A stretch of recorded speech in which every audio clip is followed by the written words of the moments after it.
Well, here we are again, folks. It's Brother Peter with tidbits from the Word. And we talked in the last excerpt that we did about Jesus himself, who was the leader and the head, the number one of the 13 people that turned this earth upside down. And he was God in the flesh. And he chose a man called Peter. First he came to Andrew, Peter's brother. And then Andrew came running back. Andrew was a partner with Peter on the fishing boat, and they had a crew, by the way, and Peter had 2 boats as near as I can figure out, and Peter had other men under him, and Peter was a leader. By the way, Jesus, if you look at the disciples now, you're going to find out Jesus chose 7 men. 7 of them were fishermen. 7 of these men were fishermen. Why would Jesus choose fishermen? Because he knew that they weren't lazy. He knew they were the type of men that would get out and get the job done, and they knew they had to leave early in the morning. They knew they had to sacrifice, and they knew when the fish were caught and brought in, that day wasn't finished.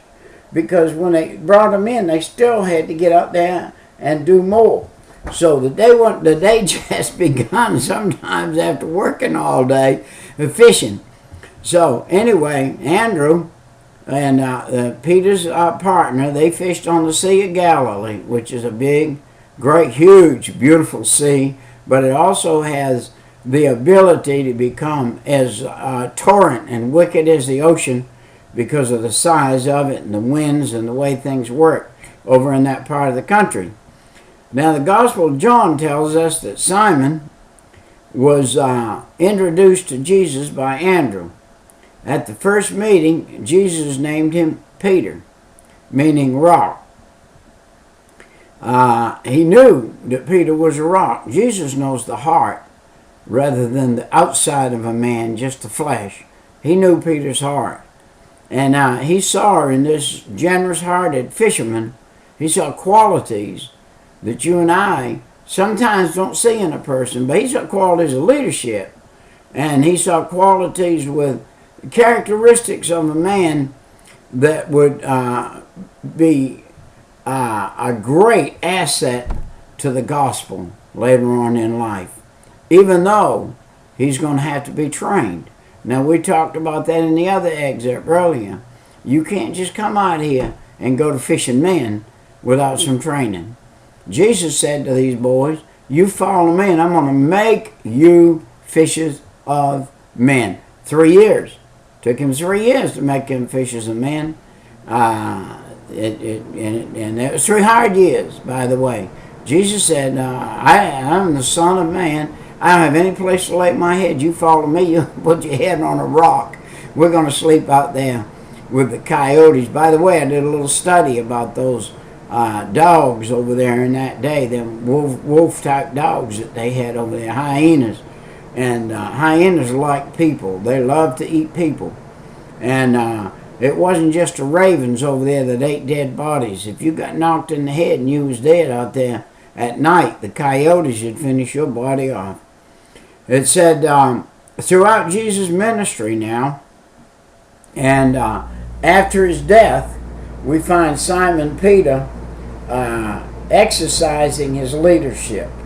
Now, Simon Peter jumped up and stuck his foot in his mouth just like I do a lot of times, and but he was a leader, and he had the qualities, and he was always talking about doing things in his leadership, his qualities, his characteristics, his energy, and on top of that, you know, Peter was an attentive type of fellow.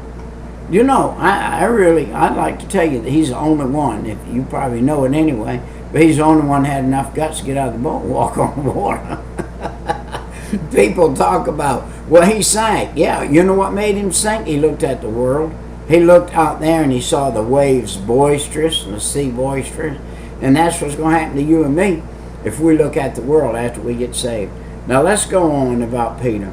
The Gospel of Matthew, Mark, Luke, in the book of Acts, he's the spokesman. He is the spokesman in these books. And the 12 and Acts, he's the leader of many others. For instance, when he was at Caesarea Philippi, he spoke for the disciples and in professing Jesus as the Messiah. And he railed on them after Jesus was arrested. He proposed to select a new apostle. That was Peter, stuck his foot in his mouth again, because that was not Jesus' design for them to choose Matthias as another disciple. Jesus did want 12, but Matthias wasn't the one. Paul the apostle was the one, who was Saul at that time, and his conversion of 3,000 people when Peter preached. Here's a man who had denied Jesus.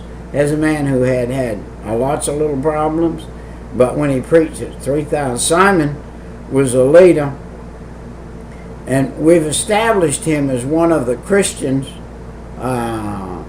Christianity's greatest heroes in the 12. He was one of the greatest heroes. Even yet, he said, when he was put on the cross over here in Rome, I don't deserve to go the way my Savior did. You turned me upside down and put me on the cross. Yet in a moment of weakness, Peter had denied his master, and Jesus said, you would deny me 3 times before the cock crows thrice. And human weakness, he was overcome by it, but he also repented of it. 1 John 1:5 said, if we sin, Jesus was faithful and just to forgive us of that sin and cleanse us from all unrighteousness. There was no obstacle too great for Peter. When Peter was in the prison, you remember that? And they were praying for him over there. And he got released and he came out. Peter was willing to go to prison, hang in the stocks. He was willing to do what God would ask him to do or have him do. According to tradition now, this was tradition I was talking to you about, and I got a little excerpt down here that said it was tradition that says when he was in Rome that he didn't want to be hung right side up. And he helped survivors, he helped the missionaries. His effort of the early church from the center of the Roman Empire, Peter was the one there helping. Exactly when he exactly went to Rome, we don't know the date. It's not recorded there. How long he labored there is really not known. We don't really know how long he stayed in Rome. He was martyred in Rome sometime during the reign of the Emperor Nero. That was about 54, perhaps between 54 and 68 after divinity, A.D., after Jesus went to the cross.